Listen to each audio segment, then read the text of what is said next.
Alright guys, we're going to check out hypothesis testing and all the different types of tests that we've worked with throughout this year. So the biggest question is which test to run, because most of it is calculator stuff once you can identify relevant features of each type. The first question you should ask is what kind of data is it? So the first kind of data is going to be categorical. And we're going to look at all the tests that deal with categorical data and how we would deal with it, what differentiates each from or one test from another.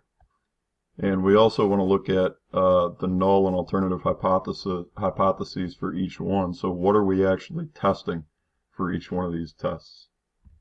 So let's go ahead and get started. So we've identified, given some context and a description in the beginning, what kind of data it is. We've identified that it's categorical data.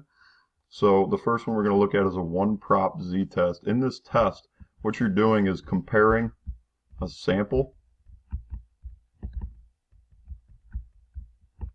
proportion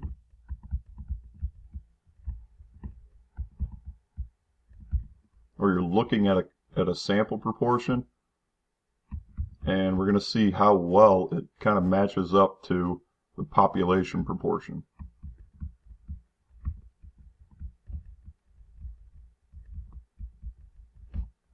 Alright, so comparing a sample proportion to a population proportion, a typical question is going to sound like somebody makes a particular claim that a certain proportion of people fall under or have a certain characteristic. They go out and take a sample, and when they take that sample they come up with a sample proportion. So what we're going to do is compare that sample proportion to the population proportion and see how well they match up, see how unlikely or likely it is that that sample proportion will have the characteristic of the population proportion. So the next question is, why is it a z-test? Well, typically we're looking at, do we know sigma, or the population standard deviation? That will differentiate between a z-test and a t-test. In this case, for proportions, we can actually estimate sigma by taking the square root of p times q over n. If you don't know p and q, then we can estimate that using p hat and q hat and divide it by that sample. So this is actually how we calculate sigma, and we can justify using a z-test for these things. We can use this parameter right here, calculate the standard deviation, and then go on with the test from there. So our hypotheses, our null and alternative hypotheses for these two particular things are, hey, whatever they claim to be true is true. So the population proportion that they claim to be true is true. In symbols it looks like this. This is p, that's the parameter, that's the population proportion, is equal to whatever it might be. So maybe it's 80%. And then in order to save time, I'm not going to put this into words, but make sure that we represent that hypothesis, the null hypothesis, in words as well. So the true population proportion of whatever is 80% is what we would write there. Alternative hypothesis for this would be that p is not 80%. So the true population proportion is not 80%, or that's for a two-tailed test. Remember, we have one-tailed and two-tailed. If they want to actually test that the true population proportion is higher or lower, our alternative would be this or this. It's actually greater than 80%, or it's actually less than 80%, and that's all taken from the context of the problem based on what they want to test. So this is a one-tailed test, and remember, when we get that p-value, when we run the test and we get the p-value for a one-tailed, we're going to keep it whole. If it's a two-tailed, we're going to chop it in half.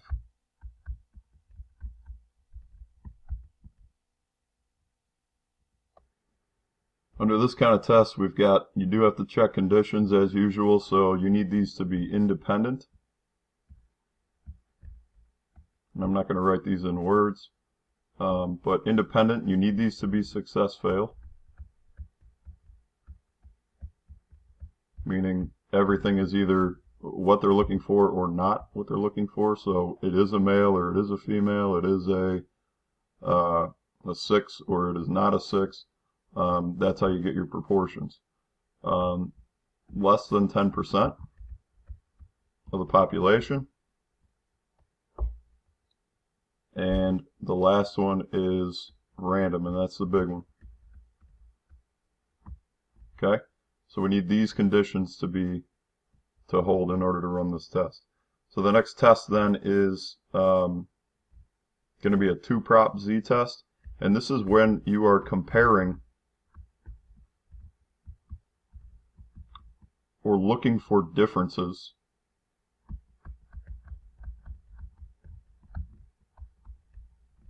among proportions.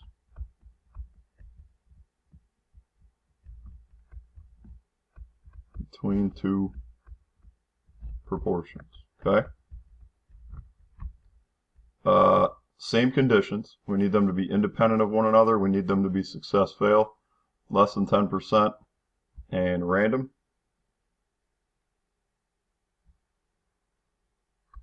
The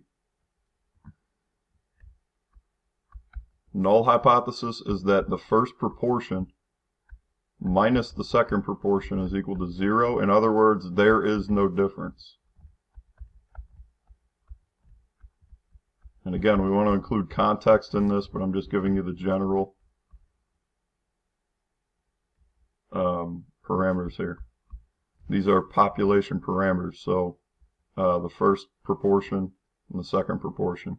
Alternative hypothesis for this one is that P1 minus P2 is equal to 0 if it's a two-tailed.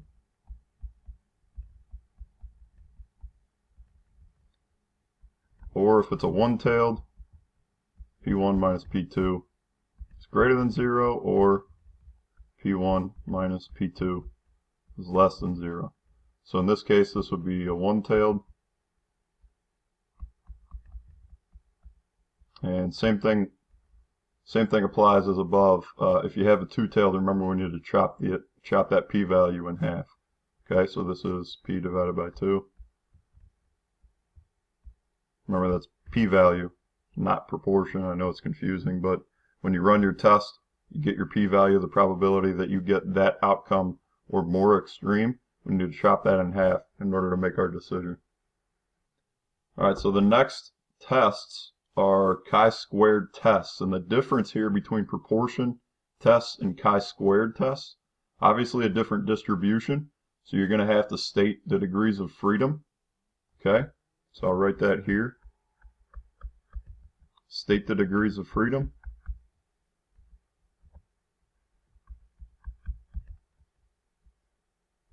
For a chi-squared goodness of fit test, you're still talking about categorical data, and that's why it's classified under this. But here, in a chi-squared goodness of fit test, you're looking for does the distribution of a sample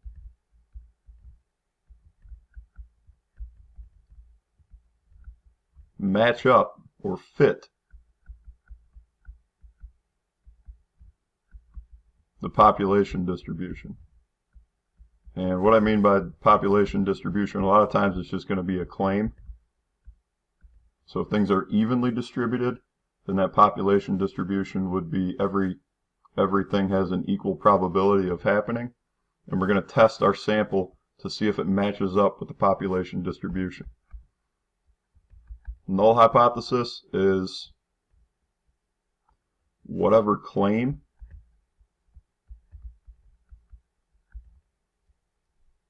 that they make about the distribution, the claim is true. So there is no difference between our sample and the population distribution. It fits, in other words. And the alternative is the claim is not true. And again, this is highly based on context, so you're going to have to introduce some context here, but again, we're just talking about generals. Okay, so the claim is true, so it does fit.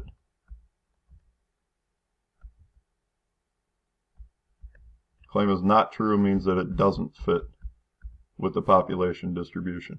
Chi-square test for independence is when you have paired data, paired categorical data,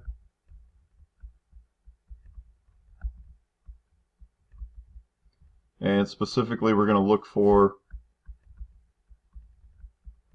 association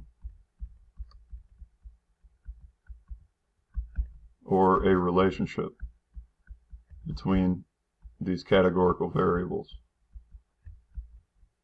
Alright, so your null hypothesis here is going to be whatever your variables are. So eye color and handedness are independent, meaning that there is no association. And then alternative hypothesis is whatever your variables are not independent. That's your null hypothesis and your alternative hypothesis. So this is essentially saying there isn't a relationship or an association between the two. Your alternative is going to say, hey, we found statistically significant evidence that there is a relationship. They are not independent of one another. This last one is where you have paired or categorical data again. This one we're not looking for independence though. We're looking to see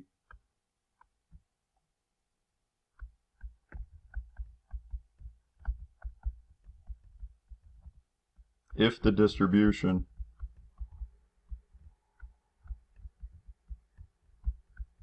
changes based on different outcomes or possibilities of a variable. So we're going to look to see if the distribution is different or if it changes from one outcome to another of a variable. Your null hypothesis here is that the distribution of one variable is the same throughout. In other words, the distribution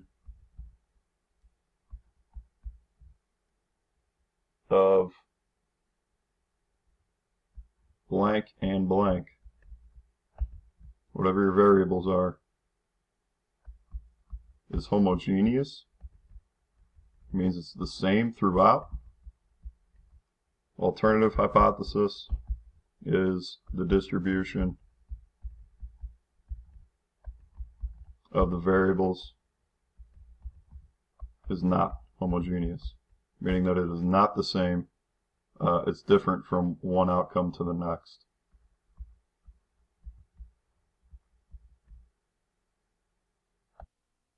Alright, so we're going to move on. We did all the categorical, all the different tests for categorical data. We're going to move on now to quantitative data. And when I say quantitative, I mean interval or ratio data. Alright. So, generally what we're talking about here are, instead of proportions, we're going to test means. We're going to test averages in these particular tests. So the first one is a one sample z-test. In this test, we're going to look at, we're going to compare a sample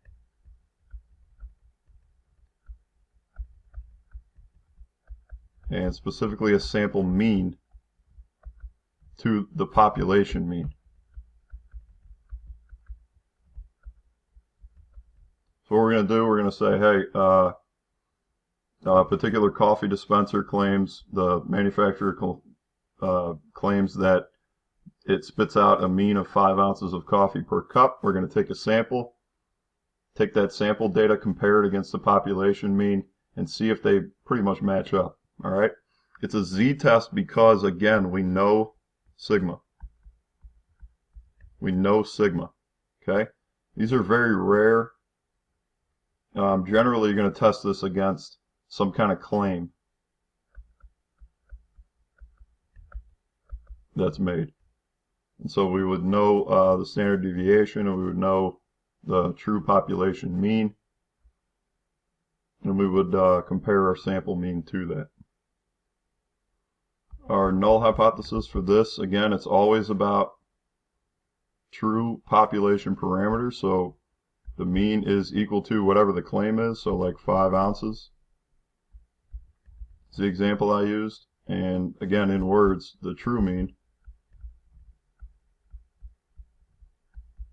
is 5 ounces. Alternative, again, we can go one-tailed or two-tailed here. So if it were two-tailed, it would just be a not equals, so it's not 5 ounces. This is for a two-tailed.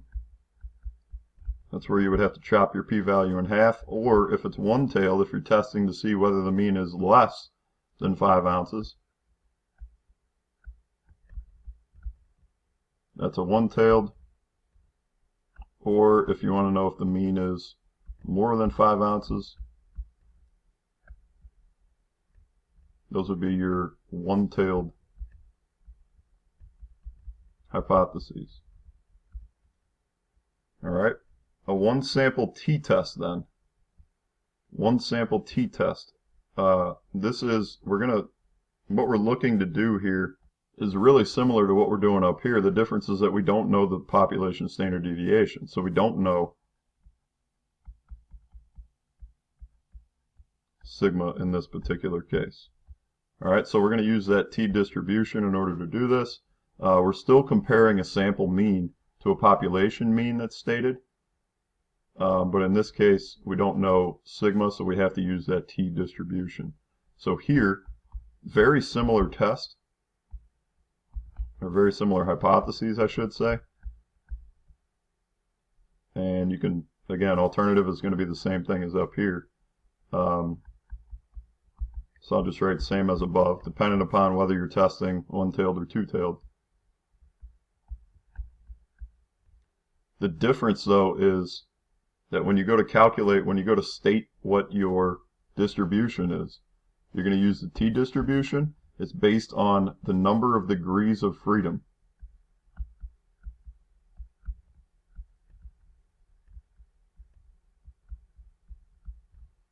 And for this particular thing, the standard error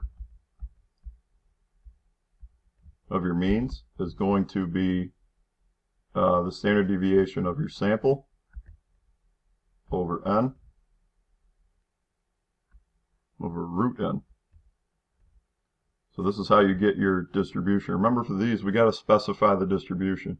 We have to say, hey, we're gonna estimate that this based on an estimate for the mean and then the standard deviation. And it's based on the number of degrees of freedom. And with the t-distribution, remember, the more degrees of freedom that you have, the less skewed it becomes. So low degrees of freedom is going to be pretty skewed. As you increase the number of degrees of freedom, that t-distribution is going to turn more and more into the normal distribution. So anytime we really have a small sample and we don't know what sigma is, this t-distribution is really useful. As the sample increases, as that sample increases, it essentially turns into the normal distribution. There are slight differences, but it's a little bit less useful for really high, really large samples. All right, so we move on to two sample z-tests. Again, it's a z-test because we would know the sigma. And because we have two samples, we would have to know the sigma for both. This is really rare, a rare test, but what you're going to be looking for is a difference between one sample. So you would look at like between the means of samples. All right, so you would look at one sample and you would say, hey, x bar, the mean of the first sample is equal to this. The mean of the second sample is equal to something else. And we're going to look at the difference between these two. So our null hypothesis is going to be that, again, this is, and let me correct this here, our null hypothesis is always going to deal with the population parameter. So we would say the mean of the x's minus the mean of the y's is 0. So there is no difference in words.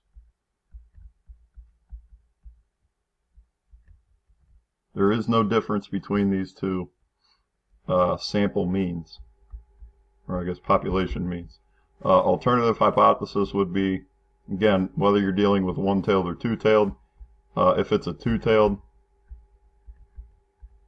then it's not 0. So this would be a two-tailed. The one-tailed, again, is going to be greater than or less than. So I'm not going to write that, but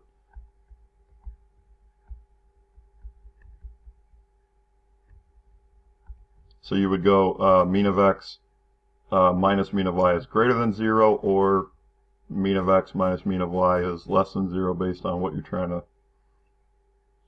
show. All right. Next one, moving on, is a two-sample t-test. This is a lot more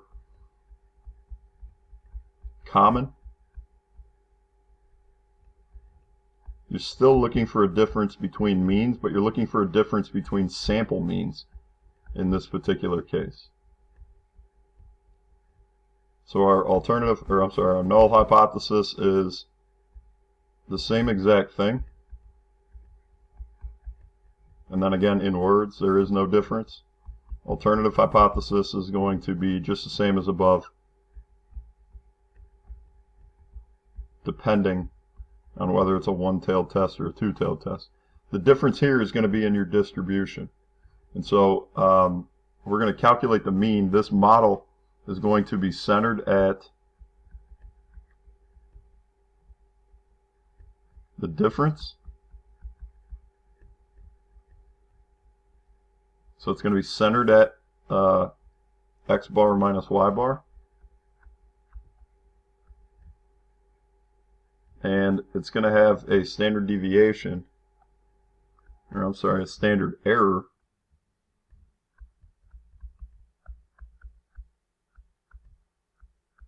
Remember, this is the difference of two different distributions, and so this is where we add the two together. So we would have standard deviation of x's over root n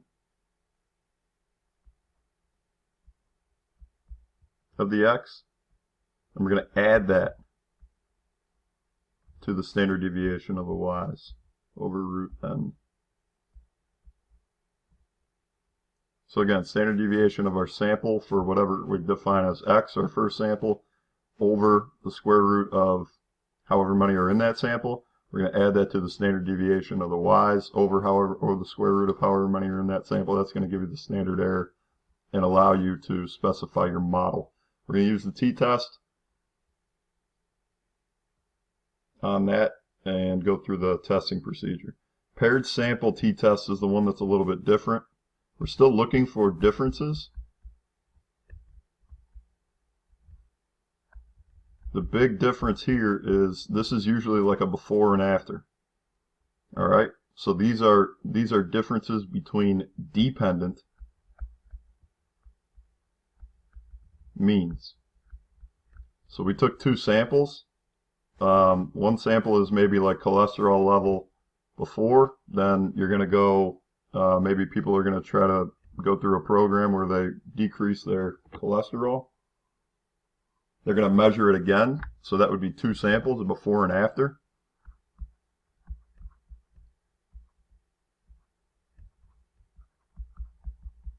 And we're going to look for differences between those two samples. This is the one where we actually run it like a one sample t-test. And we actually test the differences. So the mean of the differences, so the average difference in this is 0. That's our null hypothesis. So the average difference is 0, meaning that there is no difference between the average cholesterol level, for instance, before and after the program. All right, so we're going to look at the differences there. Alternative hypothesis is going to be mean of the differences is not equal to 0, again for a two-tailed, or for a one-tailed, the mean of the differences is greater, or the mean of the differences is less than.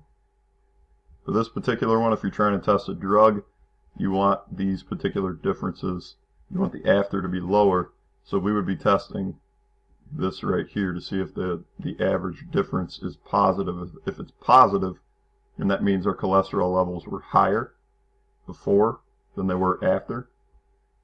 Go through, run a significance test, check your p-value, and make your decision based on that. Last one, Lin-Reg t-test. The Lin-Reg t-test is for quantitative data, and you are checking for significance in the slope.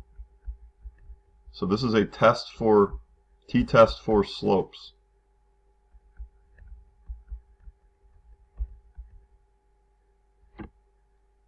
We're testing the slopes. So down here what we're looking at is, and a lot of you guys mess this up on the test, your slope, again it's a population parameter, so your slope equal to 0, that means there is no relationship.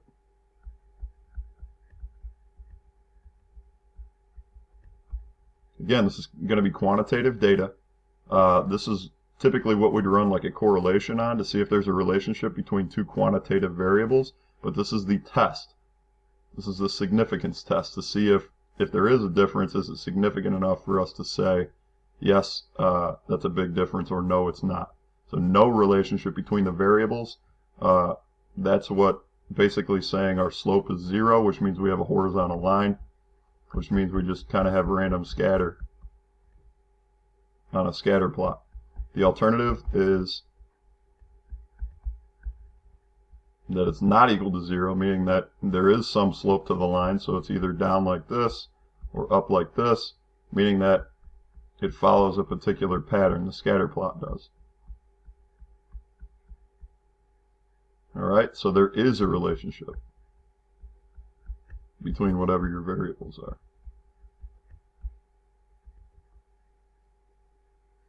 That's the overview for the testing. I know it's a lot, but if you go through the progression of, number one, asking what kind of data it is, how many samples you're dealing with, and also do you know the standard deviation? Those are your three key questions. So again, what kind of data? And the answer to that question is, if it's quantitative, you're dealing with one of these. If it's qualitative or categorical, we called it, and you're dealing with proportions or chi-squared. Under the quantitative, if you know sigma, then you know it's going to be a z-test. If you don't know sigma, the population standard deviation, then it's going to be a t-test.